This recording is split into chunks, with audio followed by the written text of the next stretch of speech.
Home and Remodeling Show enters day 2. Brian Santos, who is known as the Wall Wizard, is one of the headliners at the show.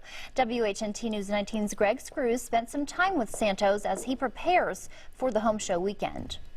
We are at the home show. Brian Santos, the Wall Wizard, has hooked me up with an apron. He took about 10 seconds to do. It's just a regular garbage bag. It is a compactor bag, and that means it's a little tougher, and you can use this over and over again. It's really good for barbecue. You know what I mean? Absolutely. Think about it. That'd be great. We're going to talk painting, because painting is one of those things where even if you're competent with it around the house, it can still be nerve-wracking and stressful. Right. You've got some rules about painting Absolutely. around the house. The 3 laws of paint. Yes. Okay, first thing is always buy good equipment. This is actually a 10-year-old brush. And This is incredible, Yep, the condition this brush is in. I'm going to teach you how to clean a brush in 10 seconds or less. But first, let's go into the 3 laws. First law of paint is we never paint out of a paint can. Why? Well, because if you're dipping out of the paint, not only is it drying, but you're also contaminating it. The second law of paint is we pour no more than a ½ inch of paint in any container, and the container should always be made of plastic. The third law of paint is the enemy of paint is air. Now, once you understand those 3 laws, you can paint anything. Now, let's go back to this. Now, here's an applicator I actually designed and built. This is a 5-quart plastic paint pot, 2 double-sided Velcro, or you can use duct tape, just like this. Now, this way, automatically it holds on to you. Now, the other thing, if you notice, I lined it with a Ziploc bag.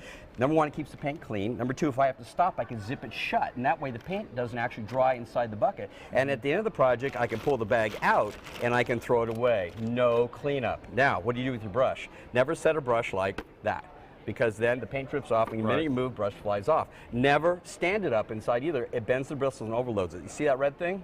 You know what that is? Magnet.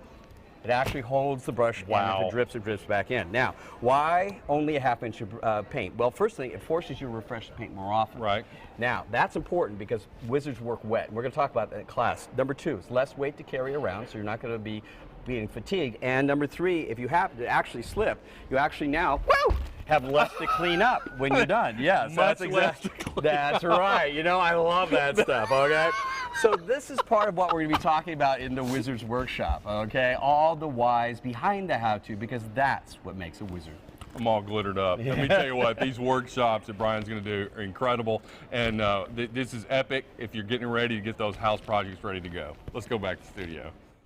Thanks, Greg. Santos has 2 shows today at the Building, Home and Remodeling Show. Those will be at 12:30 and 3 p.m.